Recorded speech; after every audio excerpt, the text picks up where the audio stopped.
Well, good Monday morning, everyone. Are you ready for a new week? Well, I certainly am, but then again, I know what we're doing and I'm excited about it. We're going back and revisiting a book that I've learned so much from, and several of you have purchased it and telling me the same thing. But 100 Bible verses that made America, that made America. Love this. And I'm learning so much. So when we first visited it, we looked at verses that impacted pre-United States through the American Revolution, from the Pilgrims on. Then we actually came back and revisited it, a few months ago, and we looked at the Civil War era, the early to mid 1800s. And I learned so much then. And then I kept reading. And we need to revisit it now for the 20th century. Because you see, God, I believe, never took his hand off of America. And the book, I know it's 100 Bible verses that made America, but it's more than just the Bible verses.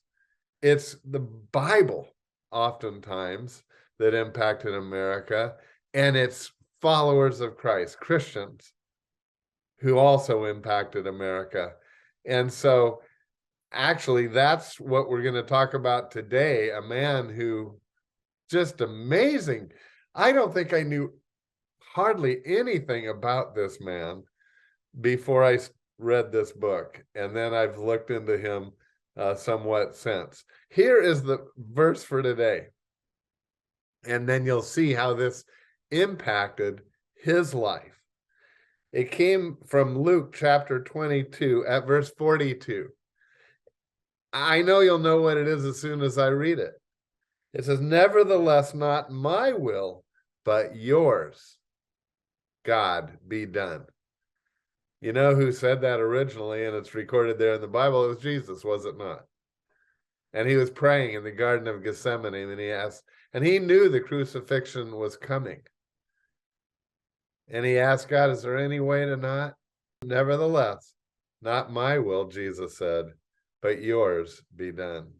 He put the will of his Father above all else, and so did this man. Let me give you a couple of clues about him, and then let's see if you can guess who it was. Okay, here's a big one. He was the 25th president of the United States. That probably doesn't do it. Now, this president was the president that led us through the Spanish-American War. And that was a significant war for America. It only lasted a few months, but it started when the Spanish sunk the Maine. Remember the Maine, off of the coast of Cuba. Well, that made the U.S. and Spain go to war. And though it only lasted a short time through it, that was really the war that started to make America the world power that we still are today. Also, as a result of that war, because of it, we at that time took control of Cuba, also the Philippines and Puerto Rico.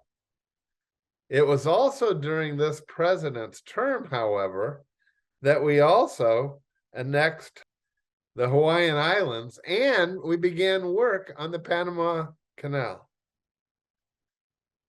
When his vice president died, do you know who it is yet? When his vice president died, he appointed Teddy Roosevelt as his vice president. That man's name was William McKinley. William McKinley.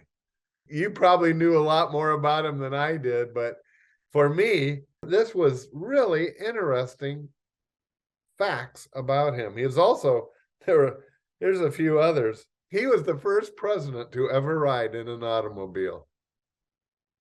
I want to go on to the most important thing about William McKinley, and here it is. He was a follower, a strong follower of Jesus Christ. He was a strong believer. How do I know that? His life portrayed it. He said it, yes, but his life portrayed it. Now, there's another thing that you might have known. I didn't give all the facts about him because there's another one that is very, very significant, and that is came in 1901. So we're getting into now the 20th century.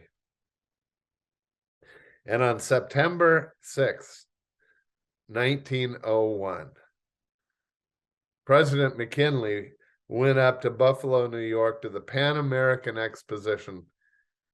I'm not sure what that was totally about, but 20,000 people filled the arena there, wanting to shake hands with him. He was extremely popular.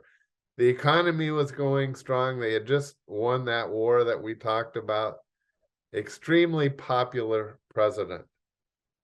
And he wanted to shake all their hands. Well, he had done about 100 people so far.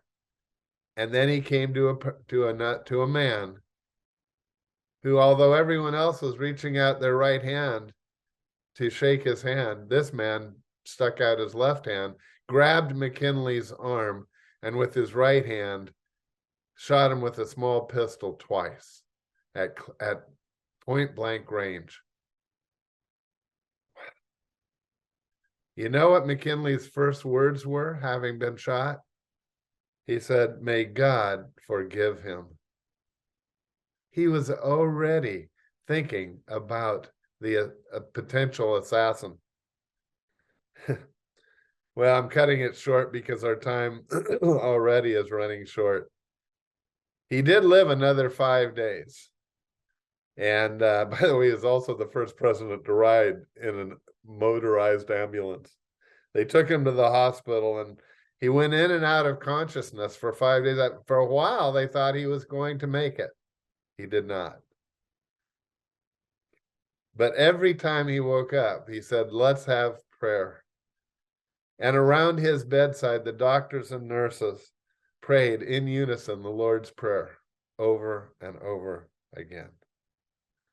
But around 7 o'clock on September 14th, Mrs. McKinley went to see her husband for the last time. And it was that night that he died. And his words were, the last words that he said, "Goodbye, everyone." I guess he knew he was dying. He said, "Goodbye, all goodbye. It is God's way. His will, not ours, be done.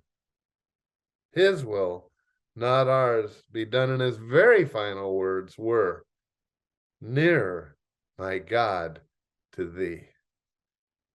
Quoting that great hymn that obviously was near and dear to his heart. At his funeral, the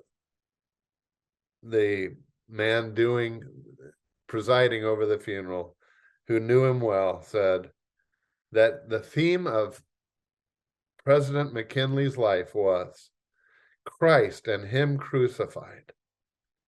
That was in his mind at all time, and he said McKinley's believed that it was the supreme duty of all Christian ministers to preach the word of God. He ended his sermon with McKinley's last words in our verse for the day. It is God's way. His will be done. You're going to hear some awesome testimonies this week of people that you may or may not have known about, just like President McKinley. God bless. I'll see you tomorrow.